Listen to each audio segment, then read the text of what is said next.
प्रश्न हमारा ये कि ये आताप और उद्योत नाम कर्म जो हैं और ये परघात उपघात, ये कर्म जो है ना विरोधी प्रकृति, मतलब जोड़े में क्यों नहीं लिया है? ये विरोधी नहीं है क्योंकि, अच्छा, इसलिए जोड़े में नहीं लिए है।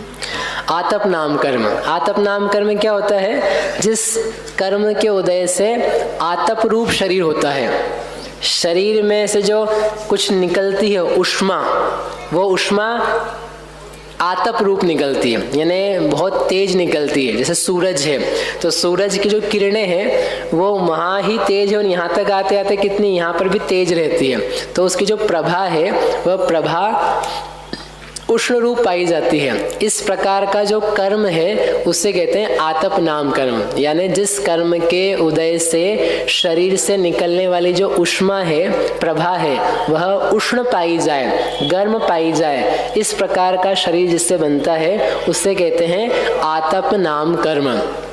और इसका उदय और किसी के नहीं होता है, अकेला पृथ्वी कायिक जो है उसमें होता है, बादर के ही होता है, पर्याप्त के ही होता है, यानी बादर पर्याप्त पृथ्वी का एक। और वो भी हर प्रकार का नहीं, जो सूर्य का विमान है तो सूर्य के विमान जिससे बना हुआ है पृथ्वी का एक से, उन पृथ्वी का एक जीवों की वैसा उदय होता है।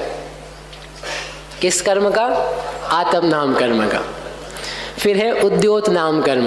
उद्योत नाम कर्म क्या है कि जिस कर्म के उदय से प्रभा रहती है शरीर में से, कांति निकलती मानो, लेकिन वो कैसी है? शीतल है, उष्ण नहीं है। इस प्रकार का उदय जिसके होता है वह उद्योत नाम कर्म के उदय से होता है। जैसे एग्जाम्पल दिया इसका, चंद्र बिंब, चंद्रमा का बिंब है, उसमें से भी उष्मा निकलती है, लेकिन वो उष्मा किरणें निकलती है, लेकिन वो कैसी है? शीतल है। कोई जुगनू है तो उसका शरीर चमकता, उसमें से भी लाइट निकलती है, लेकिन वो जो लाइट है वो उसको किसी को उष्णता नहीं देती है। इस प्रकार का जो कर्म होता है उसे उद्योत नाम कर्म कहते हैं। एक बार हम पढ़ा रहे थे तो इतना नहीं बताया हमने कि पृथ्वी का एक पर्याप्त जीव के ही उदय होता है। तो एक व्यक्ति सज्जन खड़े हो गए हाथ जोड़ के, बोले आपने सही बोला, बोले हमारी जो पत्नी है उनके आतप नाम कर्म का उदय है, जो कुछ निकलता सब गरम गरम ही निकलता है। बोले आप प्लीज कुछ करो कि उद्योत हो जाए। ये जो कुछ है ना आतप उद्योत, ये मनुष्यों के नहीं होते हैं। कोई लोग घर में जाके कंप्लेन नहीं करने लग जाना। आतप नाम कर्म और उद्योत दोनों के दोनों ही किसके हैं? तिर्यंचों में ही पाए जाते हैं। आतप अकेला बादर पर्याप्त पृथ्वी का एक इंद्रिय में भी, और जो उद्योत है वो उद्योत एकेंद्रीय से लगा करके पंचेंद्रीय पर्याप्त त्रियंच जीवों के पाया जाता है। पंचेंद्रीय त्रियंच को भी होता है, चतुरेंद्रीय, तीन इंद्रिय, दो इंद्रिय, एक इंद्रिय, पृथ्वी जल, इन सब के पाने की उसकी संभावना है। जल और अग्नि में नहीं होता, अग्नि और वायु में, पृथ्वी जल और वनस्पति में। आगे आएंगे नियम, अपन जब मार्गणाओं में जाएंगे उदय को लेके तो वहाँ बताया जाएगा। तो इस प्रकार से ये दो कर्म है, ये विरोधी नहीं है और ना उपघात परघात विरोधी हैं, क्योंकि विरोधी होते हैं उसका लक्षण ये है कि उनका एक साथ उदय नहीं हो सकता है, लेकिन ये जो उपघात परघात हैं इनका एक साथ भी उदय होता है। आतप उद्योत उनकी स्वामी ही अलग अलग हैं तो उनका उदय एक साथ नहीं होता, लेकिन वे विरोधी कर्म नहीं है, इसलिए उनको जोड़ों में नहीं रखा है। इस प्रकार से कितने हो गए स्वतंत्र कर्म में से? 6। अगुरु लघु, उपघात, परघात, उच्छ्वास, आतप, उद्योत, कितने हुए? 6। अब इसके आगे एक पिंड कर्म बच गया था, व्यायोगति नाम कर्म, वो यहाँ बता देते हैं। भैया अग्निकायिक को क्यों नहीं बोला कि उसको भी आतप नाम कर्म का? अभी आएगा इसमें आगे, आचार्य स्वयं गाथा देंगे तो उसमें से अपने को वो कर्म का भेद समझ में आ जाएगा कि उष्णता, आतप और उद्योत में क्या अंतर है ना। विहायो गति, विहाय का अर्थ है विहायस, विहायस यानी आकाश और गति यानी गति, आकाश में गमन। आकाश में गमन जिस कर्म के कारण से होता है उस कर्म को बोलते हैं विहायो गति नाम कर्म। किसे कहते हैं विहायो गति? जिस कर्म के कारण से आकाश में गमन होता है उसे कहते हैं विहायो गति। तो आकाश में गमन होगा तो कौन चलता है आकाश में? आकाश में कौन चलता है? डॉक्टर साहब, आप आकाश में चलते हैं कि जमीन पे चलते हैं? कभी कभी हम आकाश में भी जाते हैं, जब प्लेन में बैठते हैं तो आकाश में, बाकी टाइम तो कह रहे ये जो आकाश है ना, ये मतलब हेलीकॉप्टर, वो पहले से जानते थे, पहले से लिखा उन्होंने आकाश वाला कि यहाँ आकाश जो है ना, वो आकाश, आप जो आकाश समझ रहे हो जमीन से ऊपर, वो नहीं है। ये पूरा नभमंडल, ये नभमंडल नहीं, आकाश द्रव्य है, स्पेस है, इसकी बात कर रहे हैं। इसमें जो गमन है, यानी हम जितने भी लोग हैं वो किस में चलते हैं?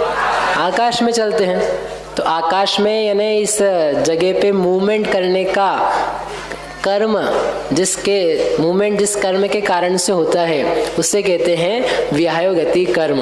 यहाँ आकाश से मतलब उस आकाश से नहीं है, आकाश द्रव्य से है।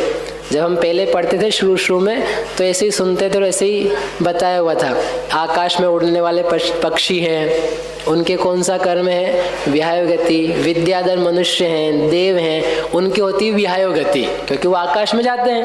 और अपन जमीन वाले हैं, भूमि गोचरी, इसलिए अपने नहीं है। फिर वो बाद में दिया, सबके होता है, नारकी के उदय होता है विहायो गति का, 2 इंद्रिय से लेके 5 इंद्रिय सबके होता है।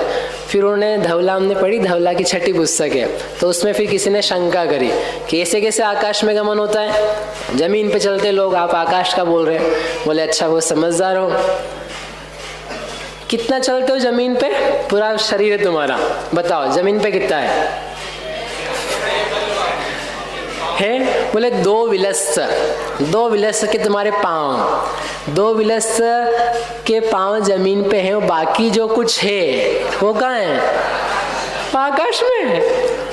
तो तुमको 2 विलस की इतनी महिमा है, मतलब 2 विलस में 2 पैर, एक इसको इतना एरिया ना, इसको बोलते हैं विलस, इतना नाप,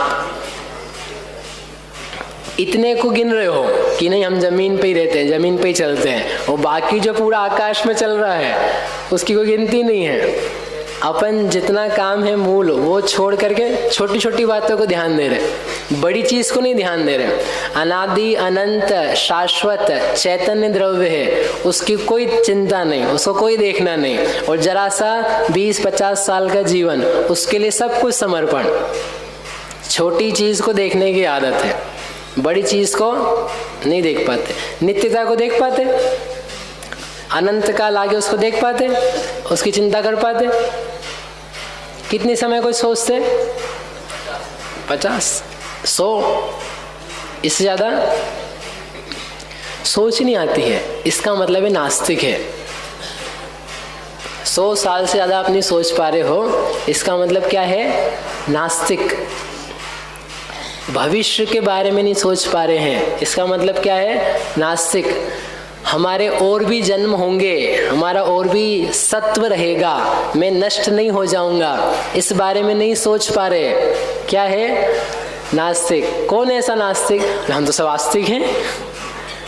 नाम के आस्तिक हो सकते हो, वास्तविक आस्तिक होता है सम्यक दृष्टि, प्रशम, संवेग, आस्तिक की अनुकंपा गुण होता है उसका। आस्ति में भरोसा होता है, सद्द्रव्य लक्षणम, हमेशा हमेशा के लिए सत रहेगा, कभी नष्ट नहीं हो सकता। ऐसे सत को देख करके जो बोध प्राप्त करता है, जाग जाता है, उसको कहते हैं सम्यक दृष्टि। और जो बस एक लाइफ को देख के, एक लाइफ के 10-20 साल को देख करके उसमें डूबा रहता है, वह मिथ्या दृष्टि अज्ञानी नास्तिक जीव। नाम मंदिर में जाए भले, लेकिन फिर भी क्या है? नास्तिक ही है। तो इसलिए जो विहाय गति है ना, तो विहाय गति वो कहते हैं जरा से आप जमीन की चिंता मत करो। वो जो जमीन भी है, वो जमीन भी अकेली जमीन नहीं है, वो भी क्या है?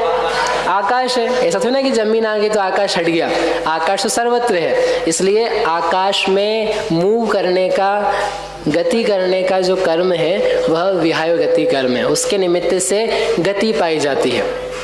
ये कर्म किसके होता है? 2 इंद्रिय से लेकर के 5 इंद्रिय को होता है। 1 इंद्रिय जीव के विहाय गति कर्म का अभाव रहता है, तो वो स्थल एक ही जगह स्थिर से रहते हैं। और फिर भी यदि गति देखी जाती है तो किसी अन्य के निमित्त से होती है, स्व प्रेरणा से गति नहीं पाई जाती। इसलिए उनके विहाय गति, गमन, मूवमेंट नहीं स्वीकारा जाता, इसलिए उनको स्थावर भी कहते हैं। भैया, हाँ, विग्रह गति में भी विहाय गति का नामकरण का उदय रहता है? नहीं होता, नहीं होता। और वो 14वें गुणस्थान के बाद जब गमन होता है, ऊर्ध्वगमन, स्वाभाविक गमन, पारिणामिक गमन, कर्म के उदय के अभाव में जिसका जो नेचर है वो उस रूप परिणमता है, तो जीव का गम स्वभाव ही ऊर्ध्वगमन, तो उस ऊर्ध्वगमन से वहाँ चला जाता है।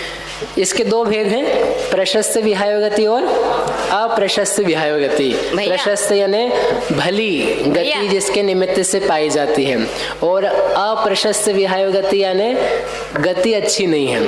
अभी गति का मतलब समझ लेना चाल। उदाहरण शास्त्र में ऐसे दिए इसके, जैसे सिंह है, गज है, वृषभ है, इनकी गति श्रेष्ठ मानी जाती है। जैसे बोलते हैं ना गजगामिनी, ये इसकी गति कैसी है, गजगामिनी।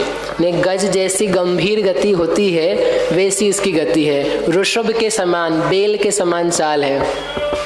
ऐसा प्रशस्त चाल जिसके हो तो उसे कहते हैं प्रशस्त विहायोगति। और सर्प, भेड़िया, नकुल, इस टाइप के जो जीव हैं उनकी जो गति होती है वो भली नहीं मानी जाती। इस टाइप का जो गमन चाल है उस कर्म का कारण है अप्रशस्त विहायोग गति। इस प्रकार इसके ये दो ही भेद हैं। इस प्रकार ये पिंड कर्म हो गए, 6 स्वतंत्र हो गए। अब क्या